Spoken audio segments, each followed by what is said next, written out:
M V Govindan നേരെ മുനവച്ച വിമർശനവുമായി കോടിയേരി ബാലകൃഷ്ണന്റെ ഭാര്യ വിനോദിനി ബാലകൃഷ്ണൻ. കോടിയേരിയുടെ മരണശേഷം CPM-ന്റെ ഉന്നത നേതൃത്വത്തിൽ നിന്ന് നേരിട്ടത് ക്രൂരമായ അവഗണനയെന്ന് വിനോദിനി. തങ്ങളെ നേതാക്കൾ തിരിഞ്ഞുപോലും നോക്കിയില്ല. ഉന്നത പദവിയിലിരിക്കുന്ന PB അംഗം ആവശ്യത്തിന് വിളിച്ചാൽ ഫോൺ എടുക്കാറില്ല എന്നും തുറന്നു പറച്ചിൽ. എം വി ഗോവിന്ദനെ ലക്ഷ്യം വച്ചും ഗുരുതര ആരോപണം. CPM-ന്റെ ഉന്നത നേതൃത്വം അവഗണിക്കുന്നുവെന്നും വിനോദിനി ബാലകൃഷ്ണൻ. 4 വർഷത്തിനിടെ ഒരിക്കൽ പോലും കുടുംബത്തിന്റെ സൗഖ്യം അന്വേഷിച്ചില്ല എന്നും വിമർശനം. ഈ വാർത്തയുടെ വിശദാംശങ്ങളുമായി എബി ജോൺ തോമസ് ചേരുകയാണ്. എബി, കോടിയേരി വിട്ടുപോയിട്ട് 4 വർഷങ്ങളാകുന്നു. ഈ 4 വർഷങ്ങൾ കൊണ്ട് പാർട്ടി തിരിഞ്ഞു പോലും നോക്കിയില്ല എന്നാണ് അദ്ദേഹത്തിന്റെ ഭാര്യ പറയുന്നത്. നമുക്കറിയാം, ബിനീഷ് കോടിയേരിയുടെ അംഗത്വം പോലും പുതുക്കുന്നതിൽ വൈമുഖ്യം കാണിച്ചിട്ടുണ്ട്. അതായത് എന്തൊക്കെയാണ് നേരിട്ടത് എന്നുള്ളതെല്ലാം കൃത്യമായും ലേഖനത്തിൽ വരച്ചു കാട്ടുന്നുണ്ട്, അല്ലേ?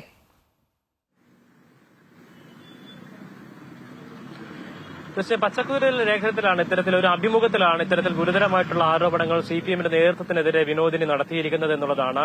4 വർഷം മുമ്പ് കോടിയേരി ബാലകൃഷ്ണൻ മരിക്കുന്നു. അതിനുശേഷം വലിയ അവഗണനയാണ് കുടുംബം നേരിടേണ്ടി വന്നിട്ടുള്ളത് എന്നുള്ളതാണ് പ്രധാനപ്പെട്ട. അല്ലെങ്കിൽ എന്തെങ്കിലും അത്യാവശ്യം ഒരു ഫോൺ വിളിച്ചാൽ പോലും പ്രധാനപ്പെട്ട നേതാക്കൾ ഫോൺ എടുക്കില്ല എന്നുള്ള തരത്തിലേക്കുള്ള ആരോപണവും അവർ ഉന്നയിക്കുന്നുണ്ട്. ഇതിൽ പ്രധാനമായും CPM-ന്റെ സംസ്ഥാന സെക്രട്ടറി MV ഗോവിന്ദനെ ഉന്നമിച്ച് തന്നെയാണ് ഇത്തരത്തിലൊരു വിമർശനം ഉയർന്നിരിക്കുന്നത് എന്നുള്ളതാണ്. നേരത്തെയും ഇത്തരത്തിൽ TK ഗോവിന്ദൻ ഉൾപ്പെടെ ഉള്ള ആളുകൾ ഈ തെരഞ്ഞെടുപ്പിന് ശേഷം കോടിയേരിയുടെ വീട്ടിൽ സന്ദർശനം നടത്തുകയും തുടർന്ന് ആ നിലയ്ക്ക് ഉള്ള അവരുടെ പ്രതികരണങ്ങളൊക്കെ തന്നെ നമ്മൾ അന്ന് കണ്ടതാണ്. അപ്പോൾ സ്വാഭാവികമായി അന്നും ഈ പാർട്ടിയോടുള്ള അവരുടെ വിയോജിപ്പ് കൃത്യമായ രീതിയിൽ പ്രതിഫലിപ്പിക്കുന്ന തരത്തിൽ തന്നെയായിരുന്നു ആ ഒരു പ്രതികരണം ഒക്കെ അവരുടെ ഭാഗത്തുനിന്ന് അന്നും ഉണ്ടായിരുന്നത്. തങ്ങൾ ആരെയും ഒരു തരത്തിലും ഇത്തരത്തിൽ വർഗവഞ്ചകൻ എന്ന് വിളിക്കില്ല. ഞങ്ങളെ വീട്ടിലേക്ക് അന്വേഷിച്ചു വരുന്ന ആളുകളുണ്ട്, അവരോട് ഞങ്ങൾക്ക് ആ നിലയ്ക്ക് മാത്രമേ പെരുമാറാൻ കഴിയുകയുള്ളൂ എന്നാണ് വിനോദിനി അന്ന് പറഞ്ഞത്. അന്ന് പാർട്ടി തള്ളിപ്പറഞ്ഞ ആളുകളെ വീട്ടിൽ സ്വീകരിക്കുന്നല്ലോ എന്നുള്ളതായിരുന്നു പ്രധാനപ്പെട്ട ചോദ്യമായി ഉന്നയിക്കപ്പെട്ടത്. അതിനായിരുന്നു ആ നിലയ്ക്കുള്ള ഒരു മറുപടി അവരുടെ ഭാഗത്തുനിന്നുണ്ടായത്. ഏതായാലും ഇന്നിപ്പോൾ കൃത്യമായ രീതിയിൽ അതിനുള്ള വിമർശനങ്ങൾ അവർ ഉന്നയിച്ചിരിക്കുന്നു എന്നുള്ളതാണ്. ഇതിൽ പറയുന്ന പ്രധാനപ്പെട്ട കാര്യം എന്ന് പറയുന്നത് ഈ CPM-ന്റെ PB അംഗം, പോളിറ്റ് ബ്യൂറോ അംഗം, ഉന്നത സ്ഥാനത്തിരിക്കുന്ന പ്രധാനപ്പെട്ട സ്ഥാനം വഹിക്കുന്ന PB അംഗം ഇത്തരത്തിൽ ഒരു തരത്തിലുള്ള ഒരു പ്രതികരണവും അദ്ദേഹത്തിന്റെ ഭാഗത്തുനിന്നും ഉണ്ടാകുന്നില്ല. ഒരു തരത്തിലുള്ള സമീപനങ്ങൾ, അതായത് ഇത്തരത്തിൽ അവഗണിക്കപ്പെടുന്ന നിലയ്ക്കുള്ള ഇടപെടൽ തന്നെയാണ് ഉണ്ടായിരിക്കുന്നത് എന്നുള്ളതാണ്. അത്യാവശ്യ കാര്യത്തിന് ഫോൺ വിളിച്ചാൽ പോലും എടുക്കില്ല എന്നുള്ള കാര്യം പറയുന്നു. അപ്പോൾ സ്വാഭാവികമായും ഇത് ആരെ ഉദ്ദേശിച്ചാണ് പറയുന്നത് എന്നുള്ള ഒരു മറുചോദ്യം കൂടി ഈ അഭിമുഖത്തിൽ ചോദിക്കുന്നുണ്ട്. അത് ഇത്തരത്തിൽ പറഞ്ഞു വെച്ചാൽ ഒരുപക്ഷെ പിണറായി വിജയൻ ആണോ എന്നുള്ള കാര്യം ആളുകൾ തെറ്റിദ്ധരിക്കും. അതുകൊണ്ട് അത് ആരാണെന്ന് പറയണം എന്നുള്ള അപ്പോൾ അവരുടെ മറുപടി കൃത്യമാണ്. പിണറായി വിജയൻ അല്ല, വിജയേട്ടൻ എന്നുള്ള രീതിയിൽ തന്നെ വിളിച്ചിട്ട് തന്നെയാണ് പറയുന്നത്. അദ്ദേഹം ഫോൺ വിളിച്ചാൽ എടുക്കും, അഥവാ എടുക്കാൻ പറ്റിയിട്ടില്ലെങ്കിൽ തിരിച്ചു വിളിച്ച് കാര്യം തിരക്കും എന്നുള്ള നിലപാടാണ്. പക്ഷേ അവിടെയാണ് MV ഗോവിന്ദൻ കൃത്യമായ രീതിയിൽ അദ്ദേഹം PB അംഗമാണ്, ഇപ്പോൾ സംസ്ഥാന സെക്രട്ടറിയാണ്. ഈ നിലയിലാണ് അദ്ദേഹം പ്രവർത്തിക്കുന്നത്. അതുകൊണ്ട് തന്നെ അദ്ദേഹത്തിനെതിരെ വലിയ രീതിയിലുള്ള വിമർശനമായിട്ട് തന്നെയാണ് ഇത് കണക്കാക്കപ്പെടുന്നത്. നേരത്തെ പറഞ്ഞതുപോലെ തന്നെ ബിനീഷ് കോടിയേരിയുടെ ഈ ഒരു പാർട്ടി അംഗത്വം പോലും വലിയ രീതിയിൽ ചർച്ച ചെയ്യപ്പെടുന്ന നിലയിലേക്ക് കാര്യങ്ങൾ എത്തിയിരുന്നു. കാരണം ആ ഒരു കേസുമായി ബന്ധപ്പെട്ട് പാർട്ടി അംഗത്വം സസ്പെൻഡ് ചെയ്തതിനു ശേഷം കേസിൽ നിന്നും മുക്തനായി വന്നതിന് ശേഷം പോലും നിരവധി തവണ 4 തവണയോളം ഇത്തരത്തിൽ ശുപാർശകൾ ഇവിടെ നിന്ന് പോയിരുന്നു. പക്ഷെ അപ്പോഴൊന്നും തന്നെ ഈ ഒരു അംഗത്വം നവീകരിക്കുന്നതിന് വേണ്ടിയുള്ള അല്ലെങ്കിൽ പുനഃസ്ഥാപിക്കുന്നതിനുള്ള നടപടികളൊന്നും തന്നെ ഉണ്ടായില്ല. അവസാനം പിണറായി വിജയൻ ഇടപെട്ടതിന് ശേഷം മാത്രമാണ് അത്തരത്തിൽ ഒരു അംഗത്വം പോലും നൽകുന്ന നിലയിലേക്ക് കാര്യങ്ങൾ എത്തിയത് എന്നുള്ളതാണ്. അതൊക്കെയും ഈ വിഷയവുമായി കൂട്ടിച്ചേർത്ത് വായിക്കുമ്പോൾ സ്വാഭാവികമായും കുടുംബത്തിന് നേരിടേണ്ടി വന്നിട്ടുള്ള അവഗണന എത്രത്തോളമാണ് എന്നതിനെക്കുറിച്ച് തന്നെ നമുക്ക് വ്യക്തമാകുന്ന കാര്യമാണ്. അതൊക്കെ തന്നെയാണ് അവരുടെ ആ ഒരു അഭിമുഖത്തിൽ ആ വിമർശനമായി തന്നെ അവർ ഉന്നയിച്ചിരിക്കുന്നത്. ശരിയാണ്. എബി, ഈ സൂചിപ്പിച്ചതുപോലെ തന്നെയാണ് CPM നേരിട്ട് കൊണ്ടിരിക്കുന്ന ഒരു തകർച്ച. ഈ പാർട്ടിക്ക് ഉള്ളിൽ നിന്ന് തന്നെ വിമർശനങ്ങളൊക്കെ ഉയരുന്നുണ്ട്. അതിനോടൊപ്പമാണ് ഇപ്പോൾ വിനോദിനിയുടെ തുറന്ന പറച്ചിലും ഉണ്ടായിരിക്കുന്നത്. എബി, അതിനോടൊപ്പം തന്നെ ചോദിക്കേണ്ട മറ്റൊരു കാര്യമാണ്, CPM നേതൃയോഗങ്ങൾക്ക് ഇന്ന് തുടക്കമാവുകയാണ്. ഇന്ന് സംസ്ഥാന സെക്രട്ടേറിയറ്റ് ഉണ്ട്. ഞായർ തിങ്കൾ ദിവസങ്ങളിൽ സംസ്ഥാന സമിതിയും ചേരുന്നുണ്ട്. ഏറ്റവും പ്രധാനപ്പെട്ട വിഷയം എന്ന് പറയുന്നത് തെരഞ്ഞെടുപ്പ് തോൽവി തന്നെയാണ് പ്രധാന അജണ്ടയായി വരുന്നത്. കൂടാതെ ഈ കീഴ്ഘടകങ്ങളിൽ നിന്ന് നേതൃത്വത്തിനെതിരെ ഉയർന്ന വിമർശനങ്ങളും ഈ യോഗം വിലയിരുത്തില്ലേ?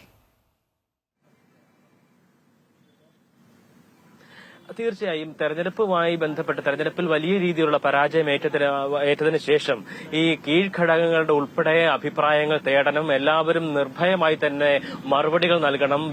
സ്വയം വിമർശനമൊക്കെ തന്നെ പാർട്ടിയിൽ വേണം എന്നുള്ളതിനെ കുറിച്ചുള്ള ഒരു ചർച്ച അല്ലെങ്കിൽ ആ നിലയ്ക്കുള്ള ഒരു പ്രതികരണത്തിലേക്ക് നേതാക്കളൊക്കെ തന്നെ എത്തിയിരുന്നു. അതിനുശേഷം CPM-ന്റെ പല തലങ്ങളിലുള്ള യോഗങ്ങളൊക്കെ തന്നെ നടന്നിരുന്നു. ഈ കീഴ്ഘടകങ്ങൾ നടന്നിട്ടുള്ള യോഗങ്ങളെല്ലാം തന്നെ നേതൃത്വത്തിനെതിരെ രൂക്ഷമായ ഭാഷയിലുള്ള വിമർശനങ്ങൾ, കടുത്ത വിമർശനങ്ങളൊക്കെ തന്നെയും ഉണ്ടായി. നേതൃത്വം മാറി നിൽക്കണം എന്നുള്ള ആവശ്യം പോലും ഉയർന്നു വരുന്ന സാഹചര്യങ്ങളൊക്കെ തന്നെ ഉണ്ടായിരുന്നു. എം.വി. ഗോവിന്ദനെതിരെയും പിണറായി വിജയനെതിരെയും ശക്തമായ രീതിയിലുള്ള വിമർശനങ്ങൾ ആ ഘട്ടത്തിൽ ഉയർന്നു വരികയും ഒക്കെ തന്നെ ചെയ്തു. എന്തായാലും ഇന്നിപ്പോൾ സംസ്ഥാന സെക്രട്ടേറിയറ്റ് ചേരുകയാണ്.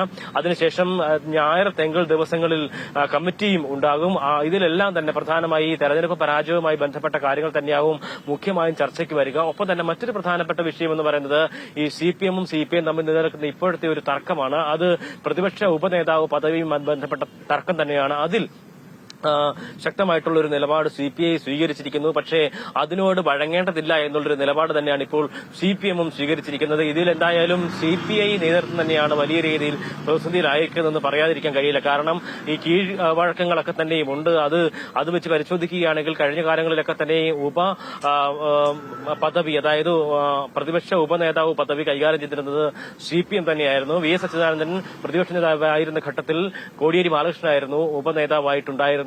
ആ നിലയ്ക്കുള്ള കാര്യങ്ങളൊക്കെ തന്നെ ചൂണ്ടിക്കാണിച്ചുകൊണ്ട് തന്നെയാണ് ഇത്തരത്തിലൊരു പരാമർശം അല്ലെങ്കിൽ ഒരു തീരുമാനം, ഒരു നിലപാടിലേക്ക് CPM എത്തിയിരിക്കുന്നത്. എന്തായാലും ഈ രണ്ട് പാർട്ടികളും ഇപ്പോൾ തങ്ങളുടെ നിലപാടുകളിൽ ഉറച്ചു നിൽക്കുന്ന സാഹചര്യമാണ്. അതുകൊണ്ട് തന്നെ കേന്ദ്ര നേതൃത്വം ഉൾപ്പെടെ ഇടപെടേണ്ടതുണ്ട് എന്നുള്ളതാണ് ഇവർ പ്രധാനമായും ഉന്നയിക്കുന്ന ആവശ്യമെന്ന് പറയുന്നത്. അതുമായി ബന്ധപ്പെട്ട് നമ്മൾ രാവിലെ ബിനോയ് ചോദിച്ചപ്പോൾ അദ്ദേഹം പറഞ്ഞത് കേന്ദ്ര നേതൃത്വത്തെ വിവരങ്ങളൊക്കെ തന്നെ അറിയിച്ചിട്ടുണ്ട്. അതൊരു പുതിയ കാര്യമല്ല. ദൈനംദിന വിഷയങ്ങളൊക്കെ തന്നെയും കേന്ദ്ര നേതൃത്വത്തെ അറിയിക്കാറുണ്ട്. അതിന്റെ ഭാഗമായി തന്നെയാണ് ഈ വിഷയങ്ങളും അറിയിച്ചിരിക്കുന്നത് എന്നുള്ളതാണ്. എന്തായാലും ഈ രണ്ട് പാർട്ടികളുടെയും കേന്ദ്ര നേതൃത്വങ്ങൾ ഈ വിഷയത്തിൽ അടിയന്തരമായി തന്നെ ഇടപെടുകയും ഈ ഇടതുപക്ഷം വലിയ രീതിയിലുള്ള പ്രതിഷേധങ്ങൾ സർക്കാരിനെതിരേക്ക് നടത്താൻ ഉള്ള തീരുമാനത്തിലേക്കൊക്കെ പോകുമ്പോൾ ഇത്തരത്തിലുള്ള ഏതെങ്കിലും തരത്തിലുള്ള അസ്വാരസ്യങ്ങളും ഒക്കെ തന്നെ ഉണ്ടാകുന്നത് അത് പാർട്ടിയുടെ മുന്നണിയുടെ ഒക്കെ തന്നെ കെട്ടുറപ്പിനെ വലിയ രീതിയിൽ ബാധിക്കുന്ന സംഗതികളാണ് എന്നുള്ളൊരു വിലയിരുത്തൽ കൂടി പൊതുവിൽ ഉണ്ട്. പക്ഷേ ഈ ഒരു നിലപാടിൽ നിന്നും പിന്നോട്ട് മാറാൻ ഇരു പാർട്ടികൾക്കും നിലവിൽ കഴിയാത്ത സാഹചര്യം കൂടി ഉണ്ട് എന്നതും എടുത്തു പറയണം. അതിനാണ് ഇപ്പോൾ ഒരു സമവായത്തിലേക്ക് എത്തേണ്ടത്. എന്തായാലും അതിലേക്ക് വഴങ്ങിക്കൊടുക്കേണ്ടതില്ല എന്നുള്ളത് തന്നെയാണ് ഇപ്പോഴും CPM-ന്റെ നിലപാടായി വ്യക്തമാകുന്നത്. നമുക്ക് അതിൽ അവരെ ഏതെങ്കിലും തരത്തിൽ ചർച്ചയിൽ, ഉഭയകക്ഷി ചർച്ചയിലൂടെയോ മുന്നണി യോഗത്തിലോ ഒക്കെ CPI-യെ അനുനയിപ്പിക്കാം എന്നുള്ളതാണ് ഇപ്പോൾ CPM-ന്റെ ഒരു ധാരണയായിരിക്കുന്നത് എന്നുള്ളതാണ്. CPM ഈ ഒരു വിഷയവുമായി ബന്ധപ്പെട്ടും കാര്യങ്ങൾ വിശദമായി തന്നെ ഇന്നത്തെ യോഗത്തിൽ ഒപ്പം തന്നെ ഇന്ന് മുതൽ നടക്കുന്ന യോഗങ്ങളിൽ ചർച്ചയ്ക്ക് വരുമെന്ന തർക്കമില്ല.